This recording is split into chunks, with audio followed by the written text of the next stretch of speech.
Mijn naam is Julia Bottebar. Ik heb... oh, sorry. English? I would like to ask Ibu Aminah about the activities within the women's group Dion. You mentioned about oral history meetings. What exactly did they do during these meetings? I mean, if it's about oral history, are you also recording it or also maybe making how do you call it? Documents about it, because probably it would be useful for the future generation. And my second question would be about the newsletter, the Cuplikan and the, what's it called? Sinar Dion. Where can we find those publications? Where can we read those? Because I would be very interesting to read those kind of publication for my reading.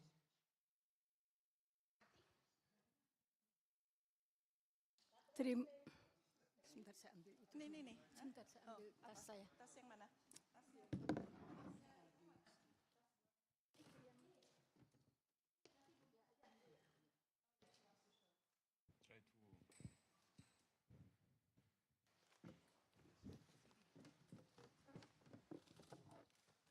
Which one was it?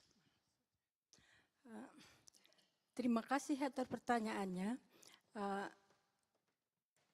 Nanti oral history yang dimaksudkan adalah pertemuan di mana seseorang atau anggota yang itu menceritakan pengalamannya. Karena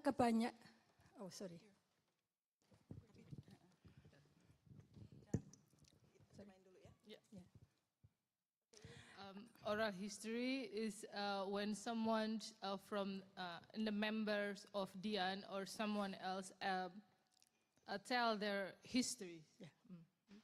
Pengalaman ya. Experience. Pertanyaannya kan apakah direkam apa enggak? Oh, itu sesudahnya. Tentang dokumentasi dari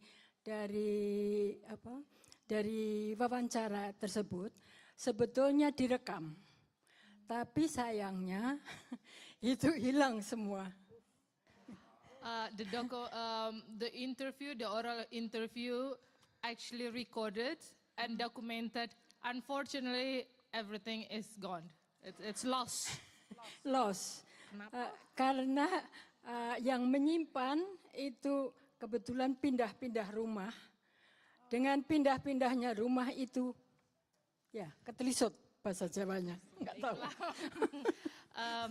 Because the one who's responsible to keep all the documentation is always moving houses, and somehow it was misplaced. It's somewhere. Somewhere.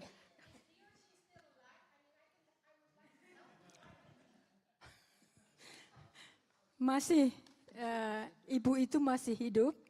Hanya ingatannya sudah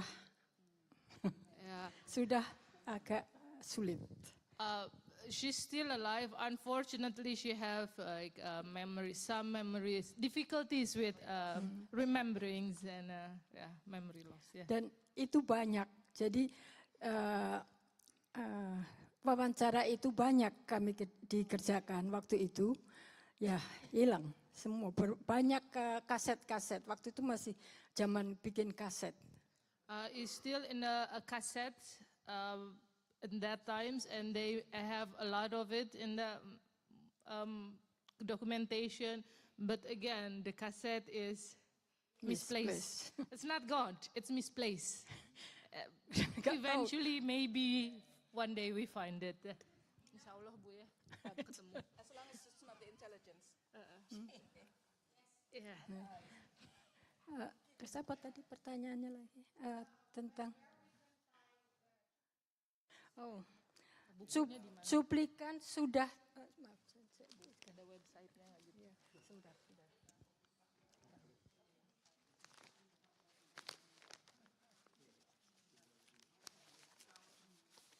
Ini salah satu cuplikan yang ini salah satu bentuk cuplikan yang sudah tidak diterbitkan lagi, sudah lama tidak diterbitkan lagi. Itu salah satu. Saya hanya punya beberapa saja. Dia nanya ada lagi nggak kalau mau dapat lewat online atau apa? That's the example of the cuplikan, but they don't publish it anymore. And Sinar, do you have monthly, punya bulanan gitu nggak? Ini Politics in Indonesia. There's about Papua, Asmat.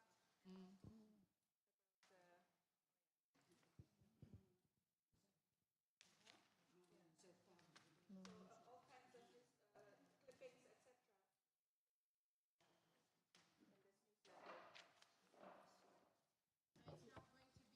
Sinar dia dapat di mana katanya? kemudian sesudah Dian menjadi stichting, mengeluarkan publikasi ini, penerbitan Dian. Penerbitan dia. Itu dinamakan Sinar Dian. And where is it kept? Di mana bisa dapatnya? Ini bisa didapat ini di web stichting Dian. Bisa nanti saya kasih. Bisa dibacakan. This is after becoming Stichting Dian, then they have Sinar Dian. You can get it from the website stichting.dian@gmail. Oh, that's the email. Stichtingdian.org. Oh, this is ini IBAN rekening, Bu. Ini di atas. Iya. Iya itu http stichtingdian.org, Bu. Ya. Nanti bisa saya kasihkan. Terbitan Dian ini juga misalnya ini Dian waktu 10 tahun berapa? 87 2012. Berapa tahun? 15 tahun. 25 sorry. Waktu Dian menjadi 20 berulang tahun 25, yang ke-25 mengeluarkan ini. For the 25 years anniversary, Dian also published the Dian 87 in 2012. It's in the website. Ya, Belum, nggak ada web di website. mungkin ada sekarang nggak tahu. Most likely it's in the website. Ya.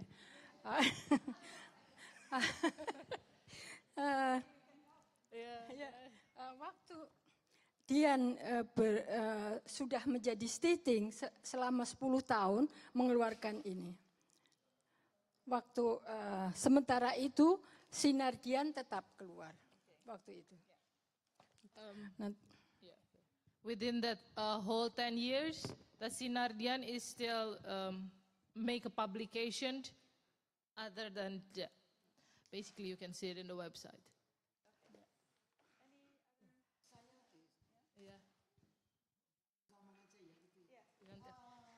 Saya namanya Titi. Saya generasi pertama eksil. Jadi temannya Sungkono, Pak Sungkono. Story-nya hampir sama. Story is more or less the same.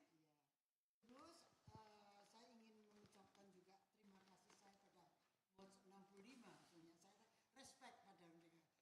Angkat topi karena dia melanjutkan usaha dari IPT sampai sekarang ini sampai bisa menyelenggarakan peringatan peristiwa 60 tahun tragedi 65. Okay. My name is Ibu tadi namanya siapa? Oh, yeah. Ibu Titi is the friend of Pak Sungkono and in the same generation with Pak Sungkono, and she wants to send her gratitude that we still remember and not forgotten, and there's a continuation from IPT and today's in Watch65.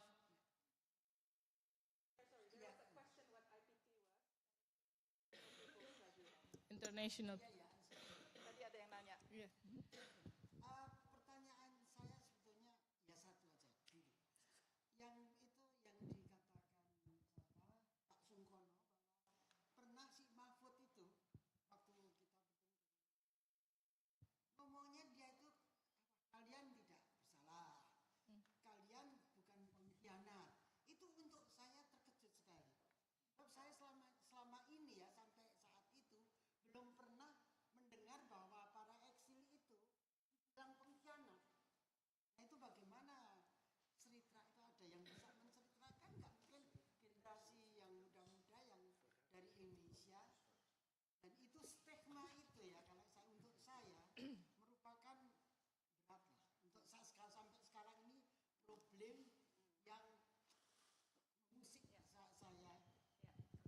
Okay, there's one. Ntar dipotong dulu nanti lupa. There's only one question. When Mahfud and Mahfud is the representation of Indonesia come, and then he said that yeah, all of you, you are not a traitor, and she was surprised because all this time she never really heard that we are called as a traitor. So she would like to ask you and or anyone in the younger generation or from Indonesia, what is the story that we is the exile. Oops.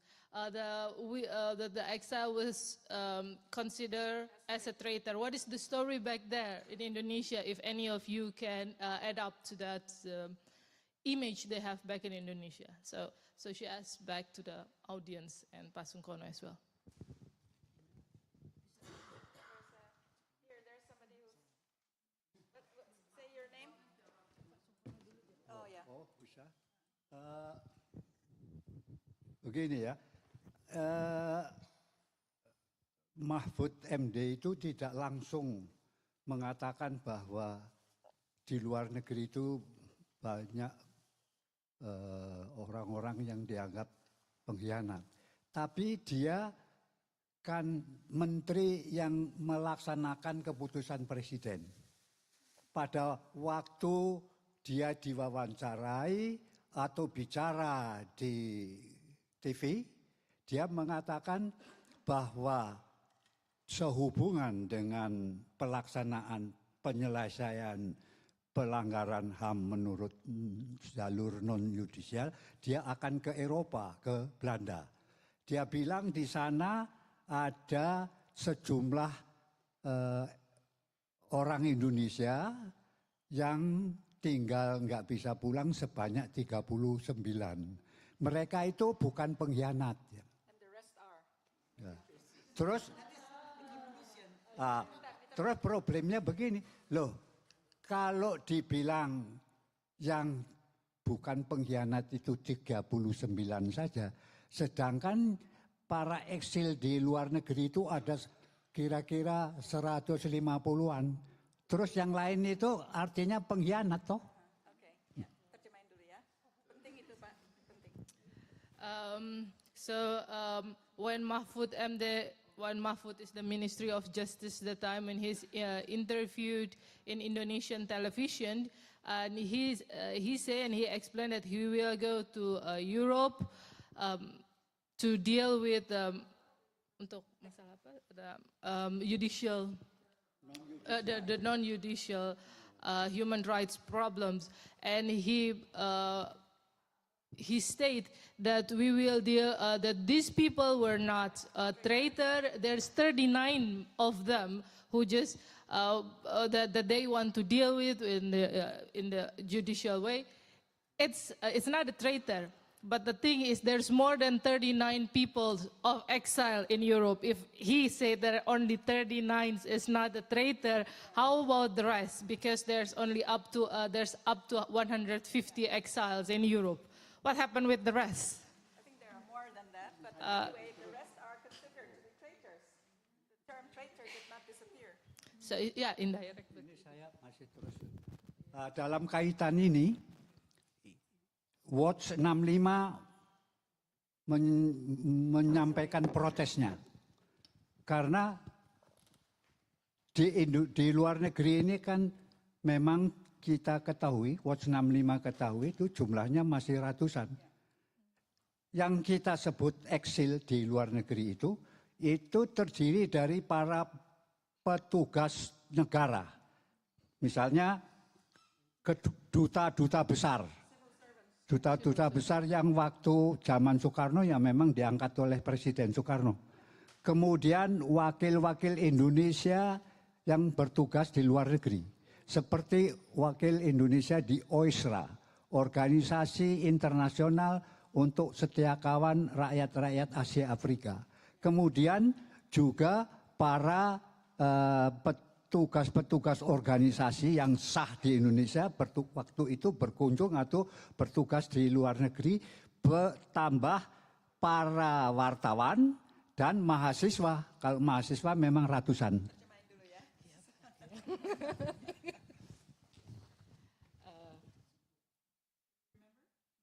Terjemahin dulu ya. Dimulai dengan pernyataan itu, Watch 65 Oh, yeah. memberikan protes. Oh yeah. So Watch 65 sent their protest for this statement because because Indonesians exiled is not only students or civil servants or this legalized 39%, but there's also diplomats, students, and also from our journalists, and all Indonesian representations abroad. That's also now considered as an exile, as an exile. So it's just more than that. Jadi dari protes Watch 65 itu dia mengejutkan dia dan dia ya seperti mengkoreksi bilang ya itu memang Polhukam tidak mendapat penjelasan yang lengkap dan karena itu ya mereka akan mengakui apa yang ada di luar negeri. Sehubungan dengan ini memang praktik dia selanjutnya juga tidak konsekuen dengan ucapan dia. Karena apa? Karena yang dia sebut waktu datang kemari hanya mahit, mahasiswa ikatan dinas. Yang lain dia sama sekali tidak mau nyebut eksil. After the complaint from Watch 65, then he said that he don't have enough information and not well informed from the Polhukam, politics, justice, and laws ministry. But later on, he still said that. But he still mentioned that the peoples abroad were only the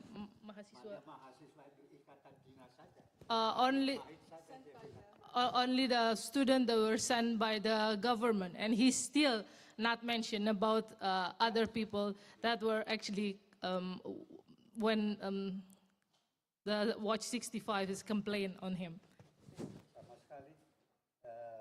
Jadi sama sekali dia memang menolak penyelesaian kepada orang Indonesia lainnya. So he hanya mahasiswa. So he refused a settlement of any other Indonesian other than the student with ikatan dinas saja, Pak. Other than the student, he will not deal with the exiles.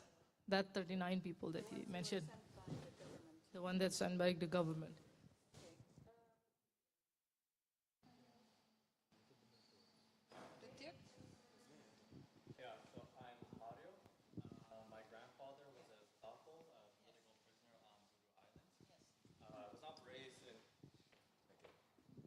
I'll start again.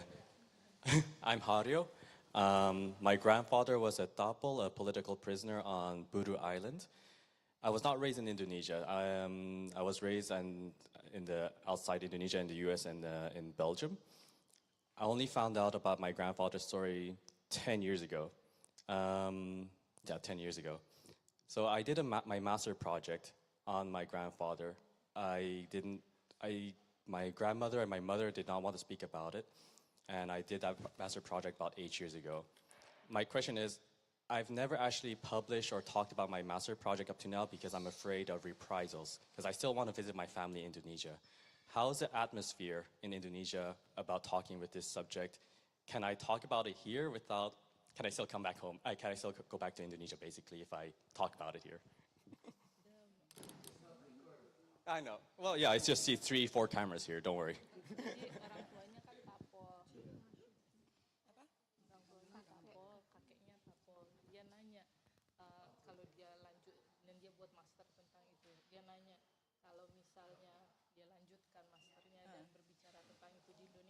aja nggak untuk dia karena dia masih mau ketemu keluarga di sana. Apakah sudah bebas ngebahas tentang ini nggak? Well, it depends actually, if I may say something, it depends actually also on the place and because currently there's also an attempt by, well, organizations that are considered to be leftist or which is like Partai Buruh, their internet, etc., has been hacked. So, but I think individually we are okay. Yeah, you can go home back and forth, etc., as an individual. So I think, huh?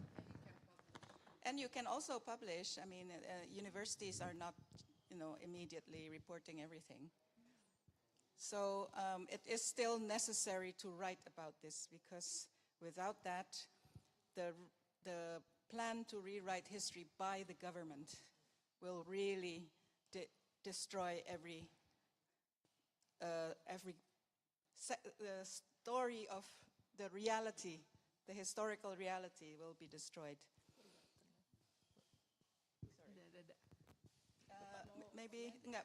Maybe you would like to add something or Mo? No, I mean, well, in general, I mean, if you go to Indonesia as a tourist, there is no problem. But now, if you talk about politics, about what happened in '65, well, it depends with whom you are talking that issue, Yeah. Because now, because in Indonesia also there are already among youth, there are organization. Like for example, I'm supporting the Front Mahasiswa Nasional, and there is also peasant organization, Agra. And there is also a migrant organization. So it depends with whom you speak, you see. And also if you speak to some intellectual also, because among students, among intellectuals, they are more open-minded, and also they have read some books about what happened in '65. So you can discuss about about what happened '65. But generally, of course, if you go to the countryside and then among the fanatic, I mean, well, not fanatical Muslim. Hardcore. Yeah, hardcore. Okay. And then you have to be very careful because the hatred against PKI, communists, is still very deep. And that is because of all these slanders and lies and everything, It's really very, very hard. Even myself, when I talk to one of my friends, high school, up to now, and she knew my family. She knew my father, she knew my mother. And she couldn't accept that PKI was not the one who organized the coup d'etat and who killed all those people. It's still very difficult, you see. So it depends. Yeah. Last question because we don't have. Sorry. Okay. Last two questions, but short, please. Yeah, because we're soon going to have a break. Yeah.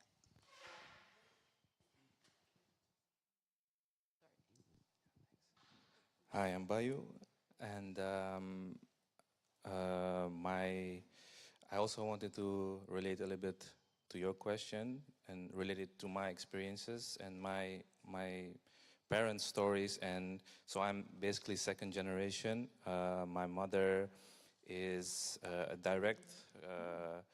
She's not an exile, but she's like a direct victim of '65. Her name is Dini Sejawati. Basically, her parents were thrown in jail when she was 11. So they were like raided in their house in Jakarta. They took the parents, and they were in the jail for like 15 years, 20 years. So my mother was 11, and she grew up alone with her sister, And that house, until today, is like marked as a PKI house. It's like this one story. My brother was with his girlfriend walking in the kampung, and there were some guys on the street. I think they drank or something. They were a bit tipsy, and they were like catcalling to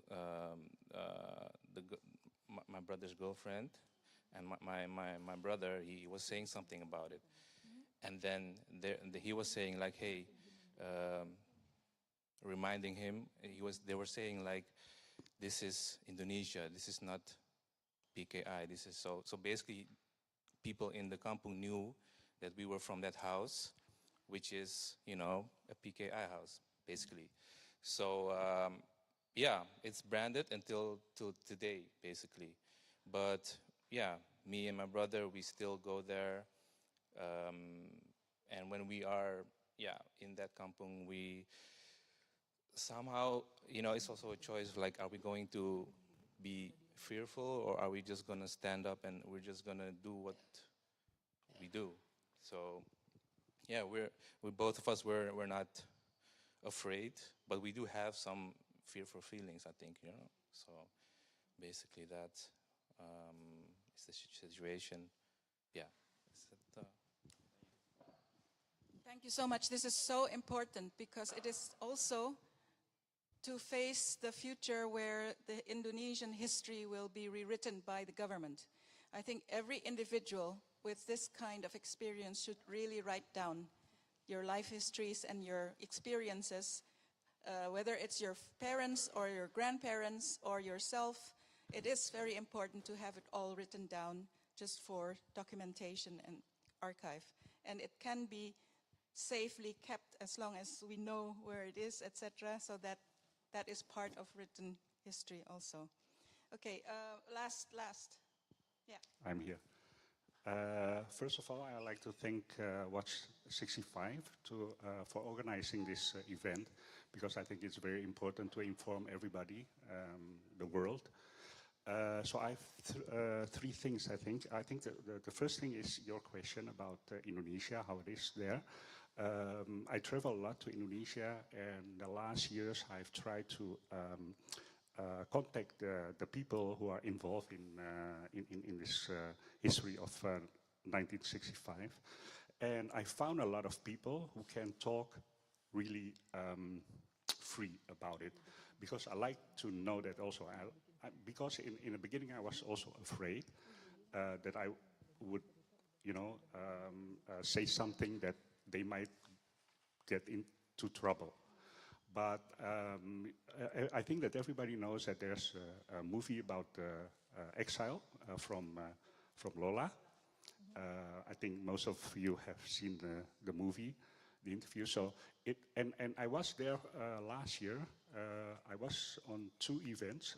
I attended two events, one in Bali and one in Jakarta, where they showed this movie. And Lola asked me also to be a speaker and tell about my experience as second generation of exile. And I had the feeling that I could talk freely. Okay, I'm not living in Indonesia, but there are a lot of Indonesian people who can also freely speak about it and give their opinions, and they were very curious also. So it is possible to tell everybody and everything about your own experience and what you think about 65. So that's very positive that I have experienced. And the second thing I like to ask also for Watch 65, I had communication with Ratna about the second generation of the exiles here in Holland. It's not that I'm representing them, but we have like an organization where we come together from time to time for the second generation. Yes. And I have tried to move them or inform them or get them involved in this 65 history. But the second generation, well, we have a lot. It's about 100 people. the children, so from the exiles, second generation. But I think that about 70% or maybe even 75% are not that involved with this situation. So I was asking myself, I was also asking Ratna, okay, what can I do, to move them or to get them involved in this? Because they live their whole life, like myself, lived in Holland. So we have not experienced anything what they have experienced in Indonesia. So we cannot feel that. What we know is what we have heard from our parents. So, well, it's a story, and most of them are very negative, and so it's nothing to be proud of, about Indonesia. It's all the story about people getting killed and Suharto and whatever, and I think I have to talk for myself. It didn't teach me a lot, to hear that every time. And I find it a pity because I like to get more information than about the negative things what happened. Okay, we all know what happened in 65. Everybody has different stories, but everybody is free to think like they want to think, about 65. For me, yes, it was a horrible time when I hear the stories about 65, and I know that. But then my question is, okay, what I'm going to do about it? I heard the stories, okay. So, and every year, every time, when my father still lived, and nowadays also, we are talking about the same thing again, and again. But what are we going to do? What can we change? Okay, we try to change something, but is it possible? Is it, Yes, okay, but for her, yes. For me, I have a different opinion about that, because I want to live, and the younger generation want to live. They have their whole life in front of them, and they want to live freely, right? And how free are we now in Indonesia? If I go to Indonesia, I talk about myself as someone who lived his whole life in Holland. If I go there, okay, what is my experience? Is it difficult for me as a second generation exile to be in Indonesia? Do I find difficulties there? I don't find any difficulties. So how can I imagine that those people who's telling that it's very difficult to be in Indonesia, maybe for the first generation, I understand, totally. But what about the generation after that? So that is my question, and that's why it's very difficult for me to move the second generation or get them involved. So my question is, okay, what are you going to do about this? And I think there's a difference between the first generation, second, third generation, fourth generation. I think there's a difference. Yeah. But I'm not sure. Yeah. That's my opinion. Yeah. Thank you. I think that is a very important point for us to make plans for the future, to have meetings with also the second and third generation, and to bring up this issue as it is not just, I'm not saying not just, but it's not only 65, but it's also all the various forms of human rights violations that have happened, which actually Jokowi said 12, but what has been dealt with, yeah? So it's important just that in the context of human rights, that 65 becomes an important element in it.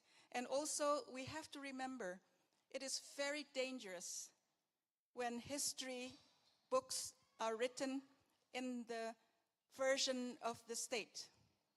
And that will be given in schools.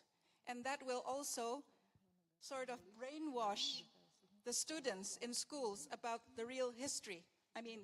About the wrong history that it will disappear. So it is really very important, at first, just to write down experiences of both the first generation, the second generation, or the third generation. I once heard that the third generation was more receptive to talking about politics than the second generation. I don't know if this is true, but it is very important that history should not be dominated by the state.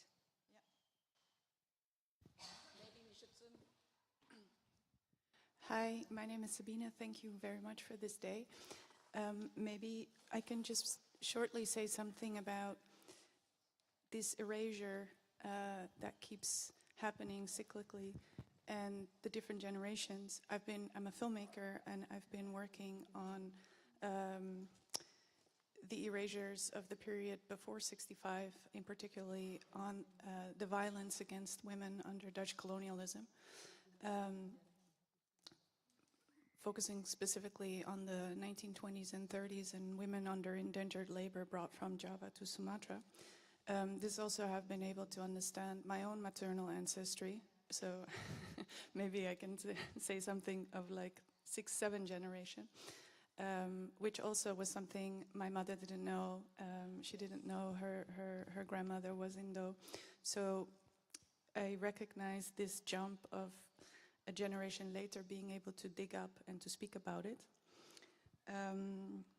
And I also think that this really impacts all the erasures that have preceded this history, also impact because all the solidarity structures, all the international solidarity that also was there has also been erased.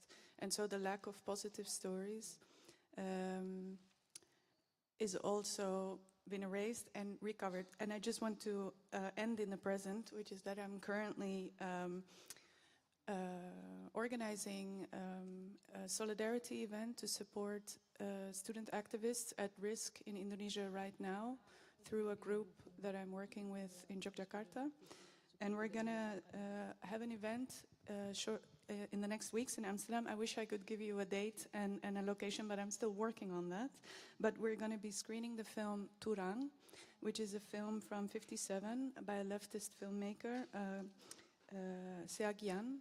And we have the permission of his daughter to screen the film, who will also contextualize this film. She will be joining us online, and she will contextualize the film. And this is a film that was also considered lost, and that was found. Maybe, hopefully, the same we can do with the tapes of Dian to recover them. But this film has been found and restored and recently premiered in the Rotterdam Film Festival. And it's a film about resistance against Dutch colonial oppression. So I just want to mention that. I wish I could tell you now where the event will be. But I think it's really important also that we are connecting beyond the colonial divide, beyond the categories of Indo and Indonesian, and to understand all the structures that have created all the patterns that are created to separate us. Thank you. Thank you. So this is some points to think about for the future, because these are all important things, and that we get to know each other here so that we can also collaborate in organizing other meetings dealing with these issues. Okay? Thank you so much, everyone. Now we have a break, yeah? Thank you. Terima kasih ya. Aduh. Kami yang terima kasih.